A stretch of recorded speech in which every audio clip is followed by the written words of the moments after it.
Hey guys, welcome back to the channel. Welcome to another video. Today's video we're going to be talking about Trent Alexander Arnold and Liverpool following, of course, the Reds being officially dumped out of the Champions League last night. There will be no 7th Champions League coming home to Anfield this season. It was all pretty much official anyway after the first leg where Real Madrid beat the Reds by 5-2.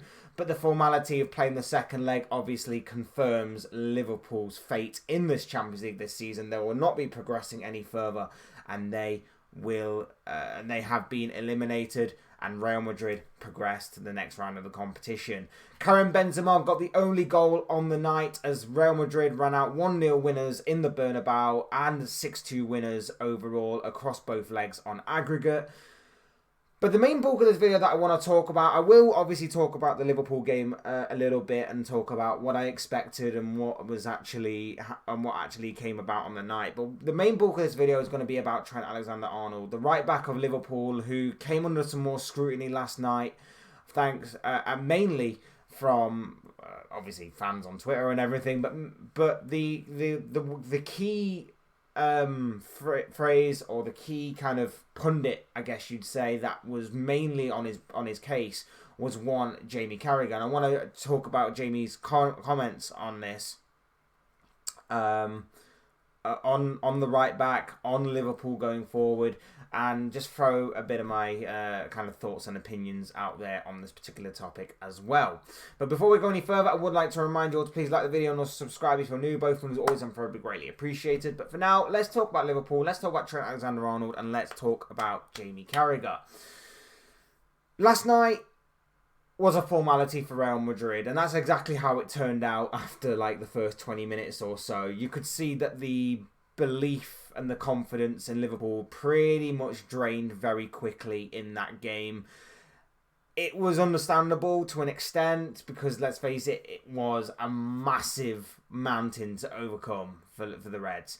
You're three goals down in the deficit. There's a 3-goal swing in favour of Real Madrid, the most notorious winners, the most notorious team in this competition. They have Champions League heritage, they have Champions League history, they've pulled off some incredible and phenomenal results in the past, as well as gone on to win multiple trophies, not just in Europe, but in domestically Spain as well. Obviously, it was a massive mountain for Liverpool to overcome. And I don't think a lot of people were expecting Liverpool to pull off that miracle. I had a bit of a hope that maybe the stars aligned and maybe some sort of miracle was going to take place last night and there was going to be another phenomenal Champions League night waiting for Liverpool to take advantage of. But that wasn't obviously to be. And let's face it, and we kind of knew that. We just kind of thought maybe something incredible was going to take place. But there was too big of a mountain to climb, and a lot of us kind of made our peace with the fact that the tie was pretty much over after the first 90 minutes. Even so, we were still going into this game expecting a bit more of a fight, a bit more of a competitive edge to it, and maybe to try and make the scoreline seem a little bit more respectable than what it was. We never got that. We never got that. We never got to that point because, like I say, the confidence and the belief was drained and suffocated out of us by Real Madrid, who performed very well on the night. They performed excellently, but they never really came out of second gear almost. They were in second gear the entire time. They pretty much strolled across the pitch. They kept the ball very well from us. We were chasing shadows at times, and they almost treated it like a training ground exercise toward as the game progressed. And by the end of the game, of course, the goal you could sense was coming. Karim Benzema gets it. Vinicius Jr. goes through. It gets played through. Vinicius Jr. Leaves Trent Alexander Arnold for dead. Gets into the penalty area. He slips, but he manages to recover enough to play the ball across the face of goal to Benzema, who has the simple task of finding the back of the net. Like I say, sucker punch a little bit, but at the same time, kind of expected in certain senses, and obviously it didn't really matter anyway. Real Madrid get the win on the night in what was a very professional performance from them. Liverpool obviously get knocked out of the competition in what was kind of expected, and now can have a 2 or 3 week break from any football entirely because the international break's coming up. There's no match for Liverpool this weekend because the game that was supposed to happen, the opponents Fulham are in the FA Cup, so that game gets moved and postponed. Liverpool now only have top 4 to play for this season. And the thing I want to talk about, and the main bulk of this video though, was the build-up to the goal. The build-up to the goal saw Trent Alexander Arnold again have his defensive qualities or inability or whatever you want to call it on show yet again. And it obviously a lot of fans called it out and a lot of pundits called it out, and one pundit in particular was Jamie Carragher. The build-up to the goal was simply Vinicius Jr. runs off him into the penalty area. Trent doesn't track the run, and that's where the goal comes from. Carragher, after the game, called out Trent and said, and the main quote and the main premise and the skeleton of this entire video is basically based off this quote. He basically goes on to say, if Liverpool are trying to qualify for the Champions League on a yearly basis, I am not sure Trent is your man at right back. Now, the full clip, which I will try and put into the description below, Carragher goes on basically 4 minute rant about Trent Alexander-Arnold, about Liverpool not helping him, and about how he is constantly exposed, whether it's through him or whether it's through the club exposing him, the squad exposing him, or the manager exposing him. Some of the things that I found interesting was Carragher calls out his defensive ability and how much it's lacking this season and how much of a bad spell he's going through this campaign. He goes on to talk about that might be down to the lack of competition from the club. He's been that good that Liverpool have found it difficult to find an understudy for him to obviously wait in the wings, so to speak, for if he does need a rest or if he does have a bad period of games, he can be taken out of that squad and replaced. He then says that Liverpool need to buy a right back. How much do you spend? That was his question for a player that's going to have to come in and work under him. He said that he needs help. He's been in, week out, since obviously bursting onto the scene at the age of 18, 19.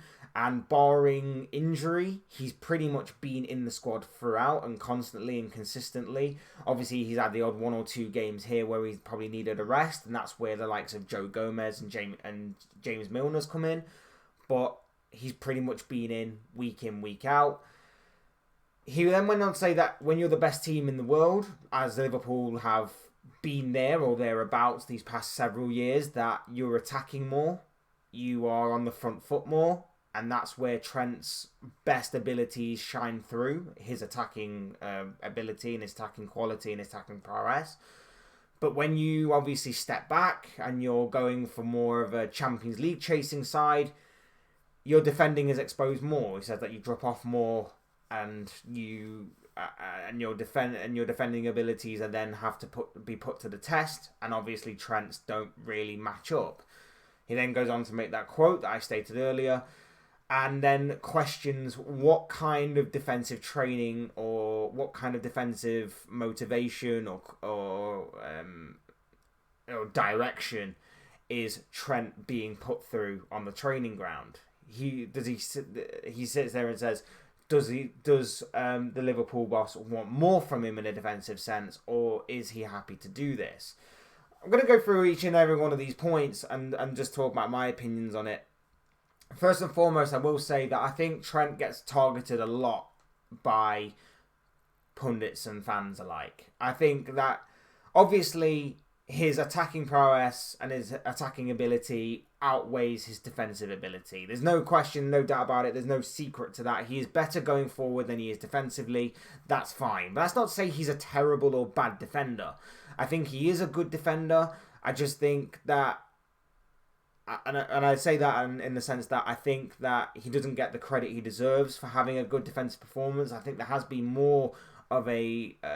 I think he has grown as a defender, not to the full extent that we probably hoped he would, but he has grown as a defender, and he still can get better. I still believe there he can definitely get better in that area.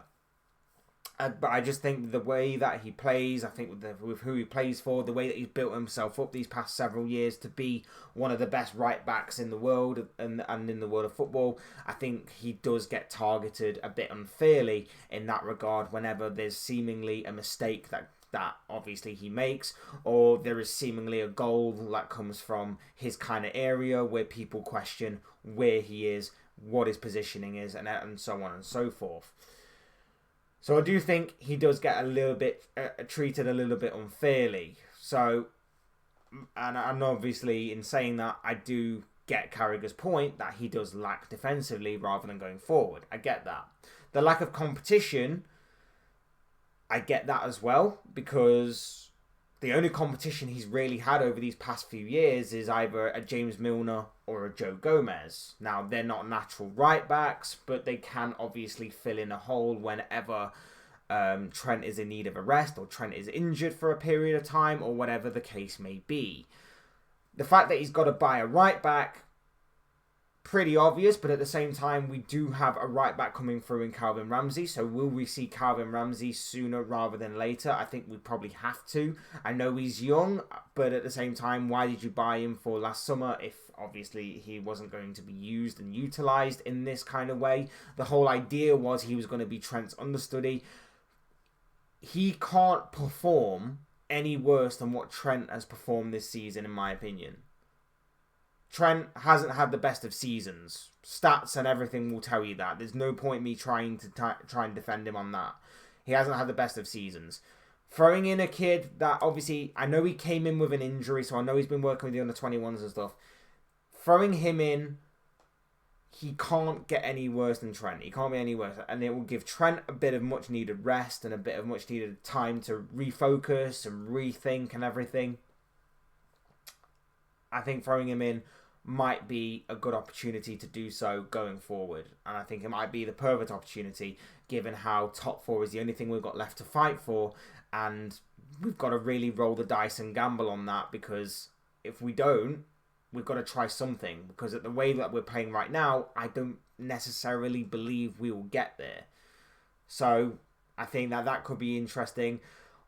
The whole thing about buying someone and how much money do you spend, well, Tottenham have had that problem with a striker for years with Harry Kane. Liverpool have Liverpool have found a way to do it in which they go out and find someone that's not gonna cost an arm and a leg to be an understudy. You look at the other side of the pitch and you look at Andy Robertson and Kostas Tsimikas. Tsimikas obviously is a little bit of a drop off from Robertson, admittedly, but at the same time, it's not as if Robertson's ever had a solid period of games where he's underperformed or he hasn't been hitting his usual performances.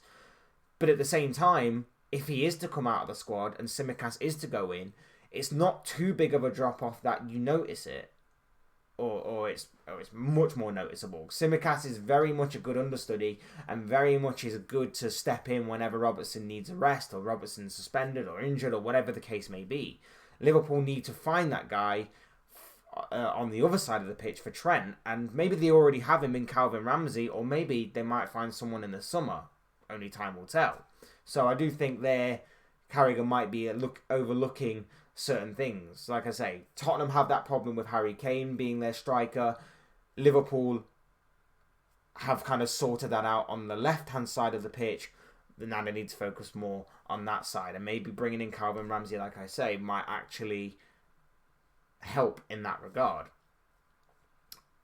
Needs help week in, week out, kind of covered that bit.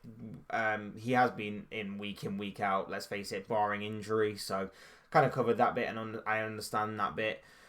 The whole, your attacking qualities are more on show when you're the best team in the world. I get Liverpool are in a bit of transition in terms of their attacking.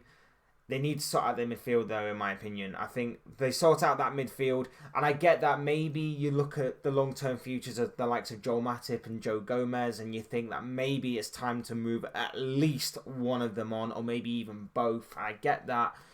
I just think that sometimes Trent is left too exposed, and I think that sometimes he gets picked apart more because of who he is, what he's done for himself, and everything that I explained beforehand.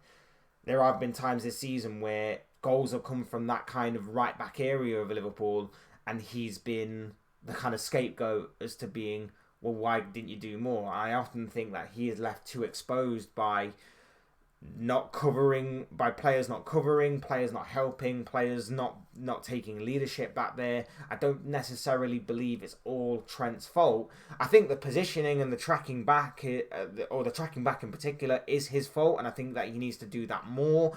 I think in terms of his positioning, one thing I will say about his positioning, sometimes when a player peels off him and runs through and he's stood there wide right, I can only assume that that is a tactical thing by Jurgen Klopp, because he does it so many times that if obviously it was going to be a problem for Jurgen Klopp, he would have said something or done something to change that.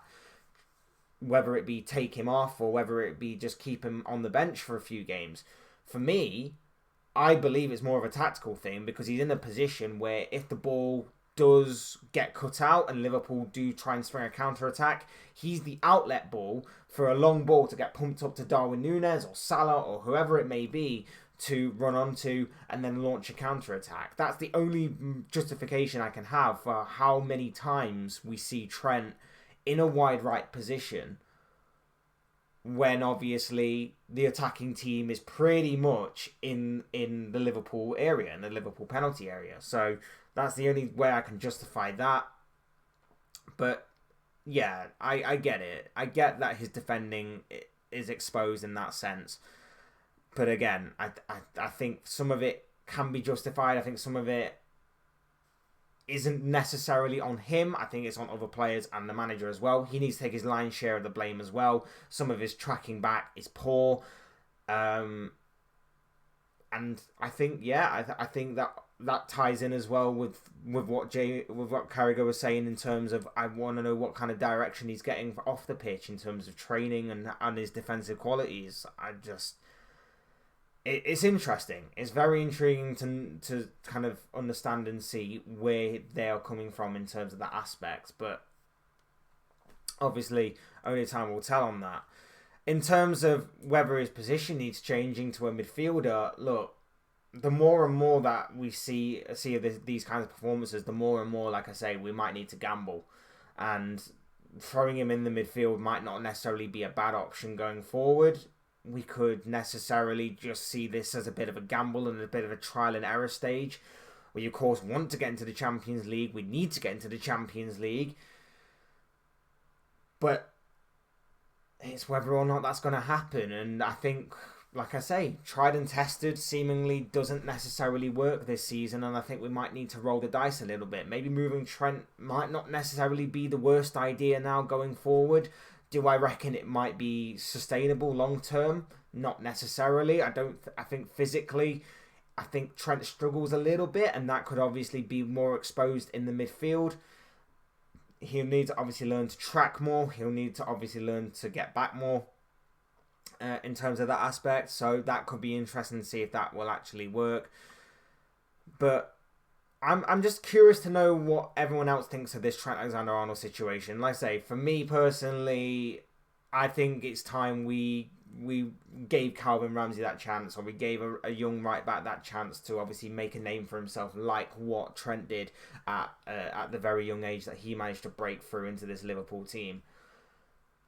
But those are just the thoughts, comments, opinions, predictions, feelings, whatever you want to call it, of this guy. I want to know what you guys think. What do you make of this whole Trent Alexander-Arnold situation? What do you make of Liverpool's performance last night? And what do you make of Jamie Carragher's comments regarding the right back? I want to know what you guys think, your thoughts, your comments, opinions, predictions, feelings, whatever you want to call it, all down below in the comment section, because I'm sure it'll all make for interesting reading. Otherwise, hit that like button on the way up, enjoy the video, subscribe if you're new, want to see more content like this. Both things are always probably greatly appreciated. And as always, thank you all so much for watching and listening. I've been Fletch, this has been another Fletch Talks video, and I will see you all again soon in another video.